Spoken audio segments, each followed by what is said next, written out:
Hey guys, welcome back to the Chicago White Sox franchise and happy opening day if you're watching this video the same day it comes out. It's finally opening day for baseball season and I cannot wait to go watch the games. Obviously, I'm a Yankees fan if you guys know me from this channel, so optimistic on the season, believe it or not, but we'll see what happens. Anyway, in this franchise here, as we just finished off the month of July, we're at the trade deadline. We're going to get into the trades we made in just a second. I just quickly want to go over the standings just to give it a recap. So the Orioles, Rays, Red Sox, Blue Jays, and Yankees all the way in dead last in the American League East.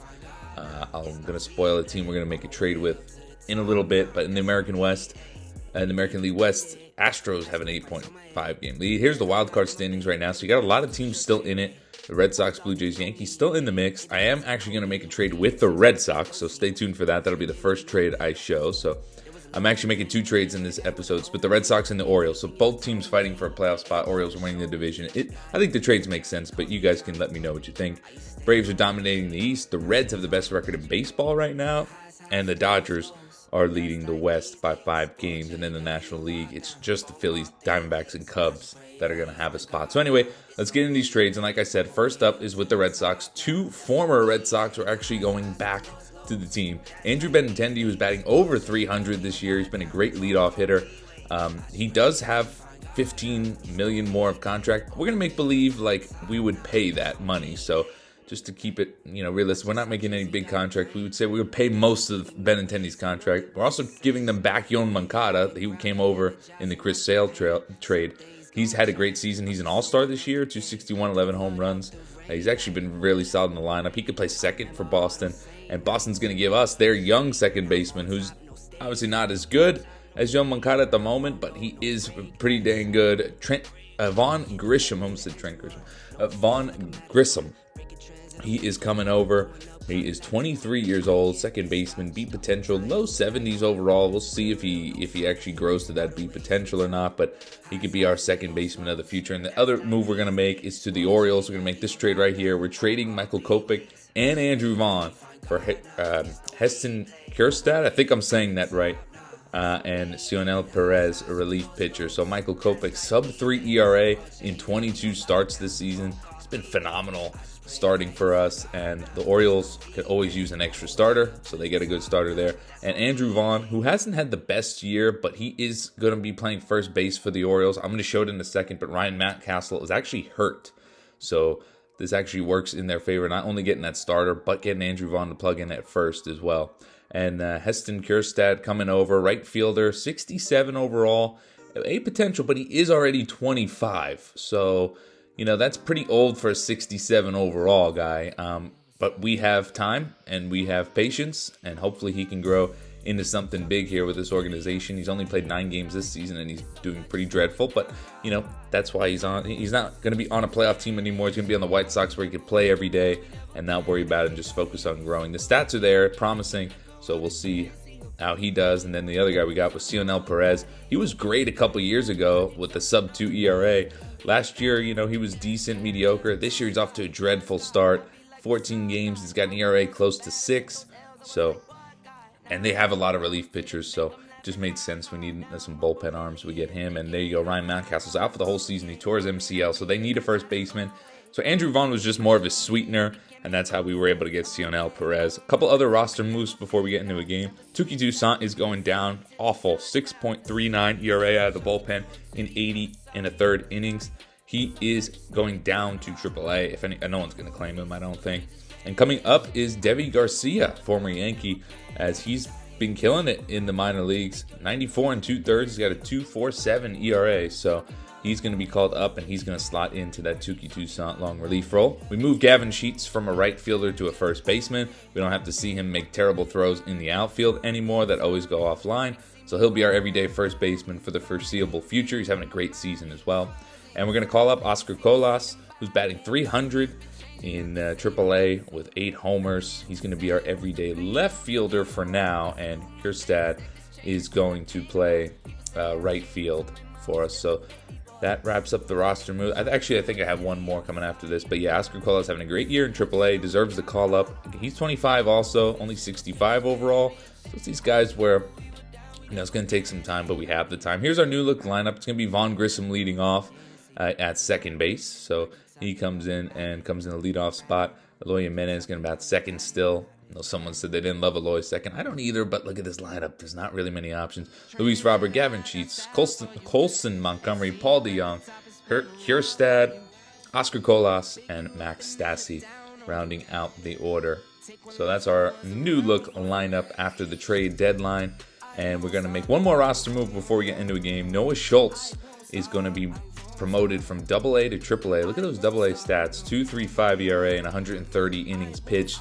He actually grew to a 69 overall. He's actually higher in overall now than Drew Thorpe. So watch out for Noah Schultz. He's rising through the ranks. Congratulations on his promotion to AAA. So we're going to get into some games. Only 2 games in this episode.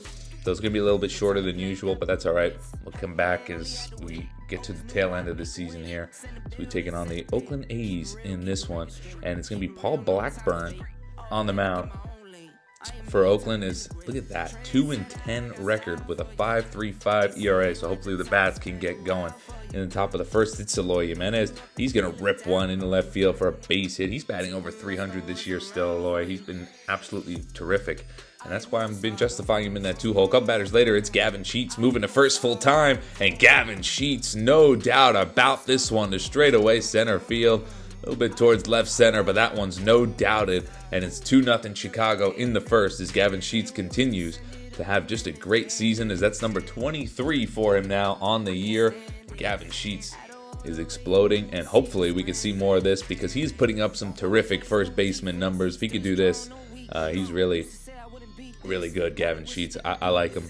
Tall lefty with pop. Man, Gavin Sheets is the ideal player I would want at first base. Chris Flexen back in the rotation since we traded Michael Kopech, so he gets the start today. I decided not to call up Drew Thorpe or Jairo Iriarte just yet. I'm not saying I won't do it this season. I'm just holding off for now. But anyway, it's Zach Geloff in the first. 2 out, nobody on. That's in the gap. That's a double for Zach Geloff. Next up is Brent Rooker. 2 best hitters on the A's hitting back-to-back. He hits one down the third base line. Paul DeJong playing third now every day, and he makes a nice play. So that's the one thing I do like about Paul DeJong. He could play anywhere in the infield pretty well. Here is Kjerstad. He's going to rip one under the glove of the first baseman for a base hit, as just had to show him for his first video here as he rips a nice base hit in right field. Next up, Oscar Colas, and he is going to hit one right to shortstop. That's a 6-4-3 double play. So our new guys getting in the lineup, and I'm sure they're going to struggle a little bit early on, but it's all right. We have a nice young core, I think. At least I think so. And we can still get more. Luis Robert makes a beautiful play out there in center. He stayed on the team after the trade deadline. Just didn't make sense to trade him halfway through. If we're going to trade him, it's going to be in the offseason when way more teams are in contention, Anyway, 5th inning, 2 outs. In the gap goes Carlos Perez. Runner is going to score, and the A's are on the board. It's now 2-1 here in the bottom of the 5th, and the A's got a runner on second with 2 outs still. Esteury Ruiz, he's the next batter. He lines one in, all right? Oscar Colas is right there to make the play. I think I'm playing Colas in right and Kjerstad in left, and I'm kind of like, I don't know, seeing how that goes. It doesn't really matter, but they both technically play right field. But I guess Kjerstad's in left. Anyway, Cionel Perez coming on for his video debut here in this one. And leading off is Daryl Hernandez. I don't know. These A's players are all awful. Oscar Colas tries to dive, can't make the play. Leadoff guy is on. They would get him over to second with 1 out. It's Brent Rooker, and the runner goes, and he is just somehow in there. It looked like the throw beat him, but he steals third. Runner on third, 1 out now. Brent Rooker pokes one into right field. That's a base hit, and the A's have tied this game at 2 in the 6th. So Cionel Perez with his debut, his video debut, not looking so good so far. Ryan Noda up next, and he finds the gap opposite field, all the way to the wall. This one goes. Brent Rooker is going to go first to home, and the A's are going to take a 3-2 lead in the bottom of the 6th inning as Montgomery's going to throw that one, but it's way late. 3-2 in the 6th. We would leave Perez in there because the lefty was still up, and that's a base hit up the middle, and scoring is what was his name? Noda. So that's a base hit. 4-2 Oakland now in the 6th inning. We're going to the 8th. Tying run at the plate. Gavin Sheets still 4-2. Runner on first. He's going to hit one through the hole for a base hit. We got first and second, 2 out, and we got something cooking here in the top of the 8th inning for Colson Montgomery. 3-2 count. Runners are going to go. Montgomery, did he go? He did not. He checked his swing. So we got the bases loaded and 2 out for Paul DeYoung. Paul DeYoung, can he come through? He hits one right to third, and they'll go the short way to second for the out. And that would end the 8th, 4-2. That's how this one would end, as in the 9th, it would be Max Stassi flying out to right field to end this game, and the A's win it 4-2. We drop another one in this video. Well, we drop another one on video, so we've been losing a lot, which is good. We want a challenge, but hopefully soon we can start turning this team around. Like we said, we got a young core, but it's going to take some time, but I do like the way it's shaping up a bit. Going to jump ahead later on in the month.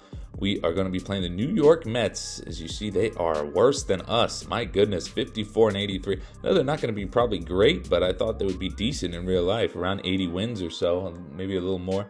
But not in this save. They are awful. Mike Soroka on the mound versus Adrian Hauser, who looks like he's been in the bullpen most of the time. He has pitched 139 in the 3rd inning, so he's been in long relief, but doesn't say anything about him starting, so I'm not sure if he's getting a spot start or what. But anyway, here's Vaughn Grissom. Haven't seen him much, but he's going to lead off this game with a shot over the center fielder's head. Bounces off the wall, and it's a leadoff double for Vaughn Grissom. So good to see him get going here. I think he's going to be our second baseman for a long time if all goes well.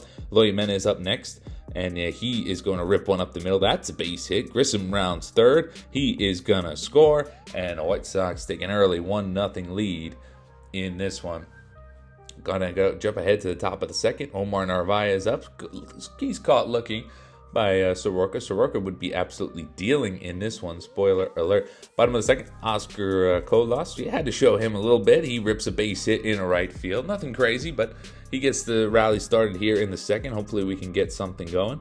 Next up, actually nothing happened there. I just wanted to show him getting a base hit. Anyway, here's Colston Montgomery. He's going to make another error, so, he still has a learning curve to do, and he's a rookie and all, but he is making some mistakes and not hitting well. But just wanted to show the struggles of the rookie. First and second, 2 out, but Soroka would get out of this jam if he gets Nimmo to pop up to Grissom to end the 3rd inning. That was really all the only jam Soroka was in all game, as you'll see. He was dealing here. He gets G-Man Choi to ground to short, and look at Montgomery making up for that error. Jump throw from the outfield. What a play from Colson Montgomery. My goodness, look how he got on this one, as he definitely made up for that error with that beautiful play. And it was only G-Man Choi with that 18 speed, but what a play from Colson Montgomery. And he's flashing the leather there at short. He's got it. He's just a little nervous or something in his rookie season. Pretty soon he's going to be great. But yeah, like I was talking about, Soroka would be dealing all game. Another strikeout there. As through 5, he's only given up 1 hit. Bottom half of the 5th inning now. It's Eloy Jimenez again. He's going to try to find the hole as he pokes one into right center field. A good jump from the runner. And 1st and 3rd goes the runner there. So we got 1st and 3rd, 1 out here in the bottom of the 5th for Luis Robert. And Luis Robert, he is going to rip one into right field. That's a base hit. It's another run for Chicago, 2-0 here in the bottom of the 5th. And we still got 1st and 2nd, 1 out. A couple batters later, it'd be 2 outs now for Colson Montgomery. Can he come through with the big hit? Gets one up the middle, but nice play by Lindor. And he flips to second, but everyone's safe. The throw's offline. It's an error, and everybody is safe. So it's bases loaded, 2 out. And they call that a base hit somehow. Okay, Colson Montgomery will take it. Paul DeYoung up next. He rips one way over Brandon Nimmo's head. That's going to one-hop off the wall. 2-run score. Colson Montgomery's coming around to score 2. The throw home is in time, and he's dead at the plate. So only 2-run score, but it's 4-0 Chicago after a 2 RBI double from Paul DeYoung. And here we go in the 7th. This would be Mike Soroka's last batter. He went 7 innings. You're going to see in a second. He only gave up 1 hit all game.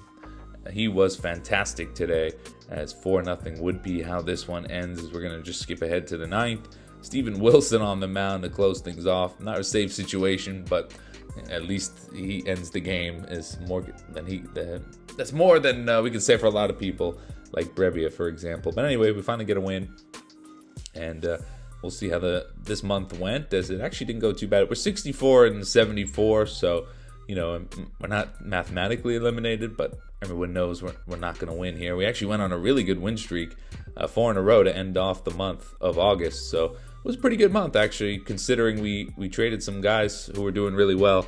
We're 17 games back in the Central. The Twins are killing it now. They just jumped up crazy on the Guardians. So the Twins are going to run away with the AL Central this season. and we're fighting for 4th place with the Tigers. You see, we actually won that first game of September, so we're still on a nice little win streak. But anyway, there's the schedule ahead as we're going to end the season on the next episode. Let me know what you guys think of this episode, what you guys thought of the trades. In the off-season, we're definitely going to do some more trades as well. Like I said, I wanted to wait till the off-season because more teams would be involved. It wouldn't be just the teams that were in the race, so I didn't want to limit like a big guy like Luis Robert. I'm going to demand a lot. Or the same thing with the Loymans if I end up trading them, I'm just saying.